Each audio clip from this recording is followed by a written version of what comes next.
Angelina کے سر کے مخصوص حصے میں مار کر اسے بے ہوش کر دیا۔ اسے دوسرے کمرے میں لے جاؤ اور اس کا میک اپ کر کے اس کی یونیفارم پہن لو اور پھر اسے آف کر دو، جولیا نے تنویر سے کہا، اور اس نے اینجلینا کے شوہر کو اٹھا کر کاندھے پر ڈالا اور دوسرے کمرے میں چلا گیا۔ میک اپ میں استعمال ہونے والا سامان انہیں مارکیٹ سے مل گیا تھا، لہٰذا تنویر نے اینجلینا کے شوہر کا میک اپ کیا، پھر اس کی یونیفارم اتار کر خود پہن لی۔ اس کے بعد تنویر نے مارک کی گردن دونوں ہاتھوں سے پکڑی اور مخصوص انداز میں جھٹکا دیا۔ مارک بندھا ہوا تھا، وہ اسی حالت میں تڑپنے لگا۔ تنویر نے اسے تڑپتا ہوا چھوڑ کر کمرے سے باہر آ گیا۔ اس دوران جولیا بھی اپنا کام مکمل کر چکی تھی۔ گیٹ کھولو، جولیا اینجلینا کی کار میں بیٹھ گئی۔ جب کار کوٹھی سے باہر آ گئی تو تنویر نے گیٹ بند کیا اور پھر چند لمحوں بعد وہ چھاؤنی کی طرف بڑھ رہے تھے۔ تقریباً 15 منٹ بعد وہ چھاؤنی پہنچ گئے۔ جولیا نے چیک پوسٹ پر اینجلینا کا سروس کارڈ دکھایا تو انہیں آگے جانے کا اشارہ کیا گیا۔ کوٹھی C1 اینجلینا اور مارک کو ملی ہوئی تھی۔ وہ C لائن میں آئے اور پھر کوٹھی نمبر 1 میں آ گئے۔ پہلے انہوں نے کوٹھی کی تلاشی لی۔ یہ ایک چھوٹی سی جدید کوٹھی تھی، باقی کوٹھیاں بھی اسی ڈیزائن کی تھیں۔ تلاشی کے بعد وہ کوٹھی کے ڈرائنگ روم میں آ کر بیٹھ گئے۔ یہاں A1 میں کرنل براؤن اور A10 میں کرنل راجر رہتے تھے۔ B6 میں میجر برٹ، B9 میں میجر نیلسن رہتے تھے۔ یہ اور ان کے ساتھ ہی ہمارا پہلا ٹارگٹ ہے۔ ان کے بعد ہم دوسروں کو دیکھیں گے۔ ہمیں اپنے ٹارگٹ کس ترتیب سے ہٹ کرنے چاہیے؟ آغاز کرنل سے کیا جائے یا میجر سے؟ میرا خیال ہے آغاز میجر سے کیا جائے۔ میجر نیلسن مارک کا دوست بھی ہے، تو اس دوستی کا اسے کچھ فائدہ تو ہو۔ جولیا بھی مسکراتے ہوئے کہنے لگی، ہاں یہ تو ہے، دوستی کا فائدہ ہونا چاہیے۔ پھر وہ کوٹھی سے باہر آ گئے۔ رات ہو چکی تھی لیکن چھاؤنی میں دن کا سمندر تھا، بہت زیادہ لائٹس روشن تھی۔ وہ پیدل چلتے ہوئے پی لائن کی طرف بڑھنے لگے۔ اس وقت بہت سی فیملی بات کر رہی تھی۔ کئی فوجیوں نے انہیں سلام کیا، انہوں نے ہاتھ کے اشارے سے جواب دیا۔ وہ چلتے چلتے بی لائن میں آ گئے۔ یہاں نمبر 9 ان کی منزل تھی۔ وہ 9 نمبر کی گیٹ پر رک گئے۔ بی لائن کوٹھیاں C لائن سے بڑی تھیں۔ تنویر نے بیل کا بٹن پریس کیا تو کچھ دیر بعد کوٹھی کا گیٹ کھلا اور اس میں سے ایک اسرائیلی باہر آ گیا جو اس وقت سول کپڑوں میں تھا۔ اوہ مارک، اس نے تنویر کو دیکھ کر خوشی کا اظہار کرتے ہوئے کہا۔ پھر اس نے تنویر سے ہاتھ ملایا۔ تنویر سے ہاتھ ملانے کے بعد اس نے جولیا سے بھی ہاتھ ملایا۔ اب چونکہ مجبوری تھی اس لیے جولیا نے اس سے ہاتھ ملایا۔ آؤ، اس نے کہا اور پھر انہیں ساتھ لے کر اپنی کوٹھی میں آ گیا۔ اینجلینا نے بتایا کہ مارک کا دوست میجر نیلسن کی مختصر سی فیملی ہے، ایک وہ خود ہے اور دوسری اس کی مسز ہے۔ اس کی مسز بھی آرمی میں ملازم ہے اور کیپٹن کے عہدے پر ہے۔ انہیں ڈرائنگ روم میں آئے ابھی 2 سیکنڈ ہی ہوئے تھے کہ نیلسن کی وائف سیتا بھی آ گئی۔ اینجلینا، تم نے تو بتایا تھا کہ تم آج اپنے ڈیڈی کے گھر جاؤ گی۔ آج ہم مارکیٹ چلے گئے، اب کل ڈیڈ سے ملنے جاؤں گی۔ یہ تمہاری آواز کو کیا ہوا؟ یہ تو بالکل بدلی ہوئی ہے، سیتا نے کہا تو نیلسن بھی چونکا۔ اس سے پہلے تنویر اور جولیا نے اس سے بات بھی نہیں کی تھی۔ ہاں، میری آواز بدل گئی۔ آواز بدل گئی؟ مگر کیسے؟ یہ کیوں کر ممکن ہے؟ سیتا نے حیرت بھرے لہجے میں کہا۔ جو کچھ بھی ہے تمہارے سامنے ہے، اگر ممکن نہ ہوتا تو پھر کیسے میری آواز بدلتی؟ مارک، تم کیا کہتے ہو؟ بھلا میں کیا کہہ سکتا ہوں؟ اوہ، تمہاری آواز بھی بدلی ہوئی ہے، اس کا مطلب ہے تم اینجلینا اور مارک نہیں ہو، نیلسن نے کہا۔ اس کی بات سن کر سیتا نے دروازے کی طرف قدم بڑھانا چاہا۔ سیتا، جہاں ہو رک جاؤ، اگر تم نے ایک قدم بھی اٹھایا تو لاش میں تبدیل ہو جاؤ گی، جولیا نے سنجیدہ لہجے میں کہا، اور اس کے ساتھ ہی اس کے ہاتھ میں ریوالور نظر آنے لگا۔ اس کا رخ ظاہری سی بات ہے سیتا کی طرف تھا۔ اگر تم نے گولی چلائی تو تم یہاں سے زندہ واپس نہیں جا سکو گے، نیلسن نے کہا۔ اندھے، یہ دیکھو، ریوالور پر سائلنسر فٹ ہے، اور دوسری بات یہ کہ یہاں جتنی بھی کوٹھیاں ہیں ان کے کمرے ساؤنڈ پروف ہیں۔ تم چاہتے کیا ہو؟ ہمارے عزائم خطرناک نہیں ہیں، ہم تو صرف ان فلسطینیوں کا بدلہ لے رہے ہیں جنہیں تم بے دردی سے قتل کرتے ہو۔ تم فلسطینی ہو؟ ہاں، ہمیں فلسطینی سمجھ لو، نیلسن نے طنزیہ لہجے میں کہا، بے وقوف انسان، تم یہاں پنجرے میں پھنس گئے ہو، اب تم زندہ یہاں سے نہیں نکل سکتے، یہ تمہارے فکر کرنے کی بات نہیں۔ تنویر نے بھی طنزیہ انداز میں کہا۔ اسی لمحے سیتا نے جمپ لگایا اور وہ دروازے کی طرف اڑی۔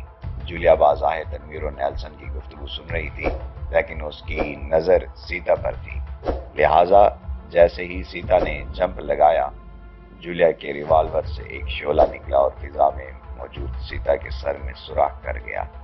اس کی چیخ بلند ہوئی اور اس کے سر سے خون بہنے لگا۔ وہ فرش پر گری اور ذبح کیے ہوئے مرغے کی مانند تڑپنے لگی۔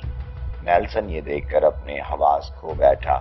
وہ ایک دم اٹھا، اس نے جولیا پر چھلانگ لگائی، لیکن ابھی وہ راستے میں ہی تھا کہ جولیا کے تنویر کی لات حرکت میں آئی جو نیلسن کی پیٹھ میں لگی۔ نیلسن کا رخ مڑ گیا، وہ اپنے کنٹرول سے بھی باہر ہو گیا۔ وہ دیوار سے جا ٹکرایا، لیکن دیوار سے ٹکرانے سے قبل اس نے اپنے ہاتھ اپنے سر کے سامنے کر لیے تھے۔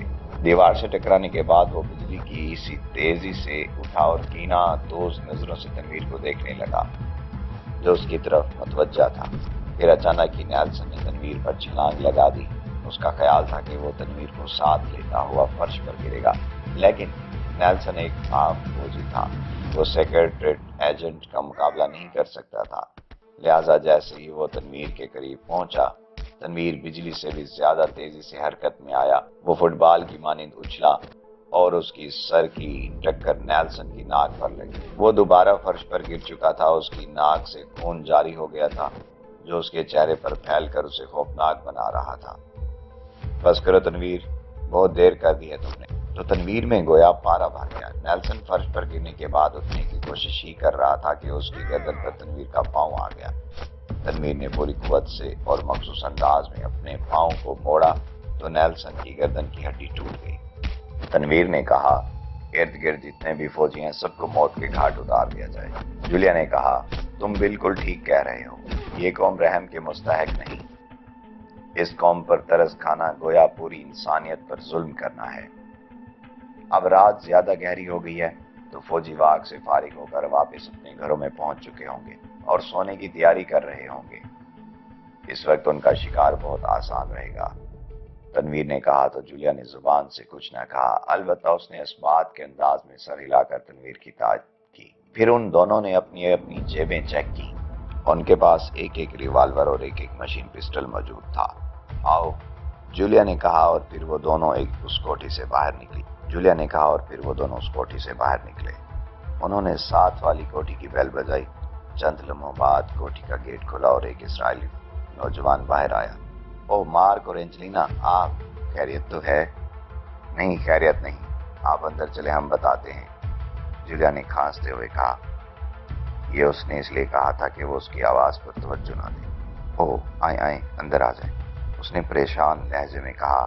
پھر وہ تینوں اندر داخل ہوئے۔ ٹونی کون تھا؟ جیسے ہی وہ اندر داخل ہوئے، ایک لڑکی سامنے آتے ہوئے بولی، اور جیسے ہی اس کی نظر جولیا اور تنویر پر پڑی وہ چونکی۔ اینجلینا، آپ خیریت تو ہے؟ نہیں، خیریت نہیں۔ کیا ہوا مسز مارک؟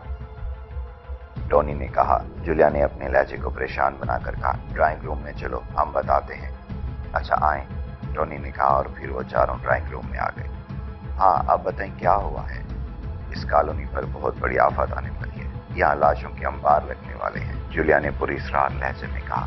یہ آپ کیا کہہ رہی ہیں؟ اور ہاں، آپ کی آواز کو کیا ہو گیا ہے؟ مجھے کھانسی ہوئی ہے جس کی وجہ سے میری آواز تبدیل ہو گئی ہے۔ نہیں، تم اینجلینا نہیں ہو، اور لگتا ہے کہ یہ بھی مارک نہیں ہے۔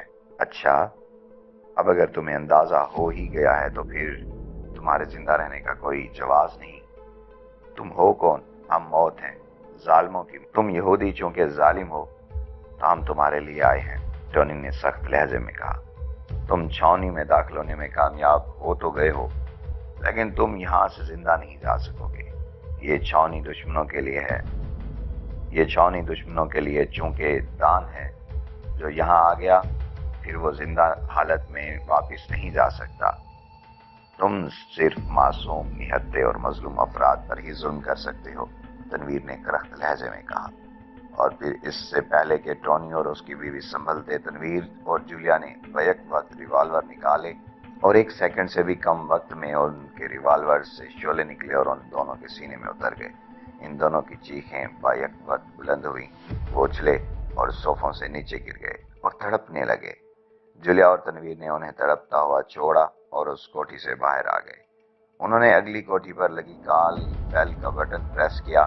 یہ کوٹھی کیپٹن ڈیوڈ کی تھی۔ چند لمحوں بعد کوٹھی کا گیٹ کھلا۔ جیسے ہی گیٹ کھلا، تنویر نے ارد گرد نظر دوڑائی، کوئی بھی موجود نہیں تھا۔ کیا بات ہے کیپٹن مارک، تم پریشان لگ رہے ہو، کیپٹن ڈیوڈ نے تنویر سے کہا۔ ہاں کیپٹن ڈیوڈ، ہمیں تمہاری مدد کی ضرورت ہے۔ ہاں بولو، کیا مسئلہ ہے، کیپٹن ڈیوڈ نے کہا، اور اٹھتا ہوا کیپٹن ڈیوڈ پھر فرش سے ٹکرایا اور اس کی آنکھوں میں اندھیرا پھیلنے لگا۔ تنویر کی دوسری ٹھوکر نے اسے مکمل بے ہوش کر دیا۔ جولیا بھی تنویر کے پیچھے ہی اس کوٹھی میں داخل ہوگی اور اس نے گیٹ بھی بند کر دیا۔ ختم کرو اسے بھی، جولیا نے سخت لہجے میں کہا۔ آؤ تلاشی لیں، اگر کوئی اور اسرائیلی بھی یہاں موجود ہے تو اسے بھی موت کے گھاٹ اتار دیں، جولیا نے کہا، اور پھر وہ اس کوٹھی کی تلاشی لینے لگے، لیکن کیپٹن ڈیوڈ کے علاوہ کوئی اور یہاں نہیں تھا۔ تلاشی کے بعد وہ اس کوٹھی سے باہر نکلے۔ اب ان کا ارادہ 7 والی کوٹھی میں جانے کا تھا، لیکن ابھی 2 قدم چلے ہی تھے کہ فضا فائرنگ کی۔ جی دوستو، اگر آپ کو ہماری ویڈیو پسند آئی ہے تو کامنٹ میں اپنی رائے سے ہمیں آگاہ کیجئے گا۔ اگر آپ چینل پر نئے ہیں تو چینل کو سبسکرائب کر لیجئے اور بیل آئیکن کو دبانا نہ بھولیے گا تاکہ آپ کو ہماری مزید ویڈیوز سب سے پہلے مل سکیں۔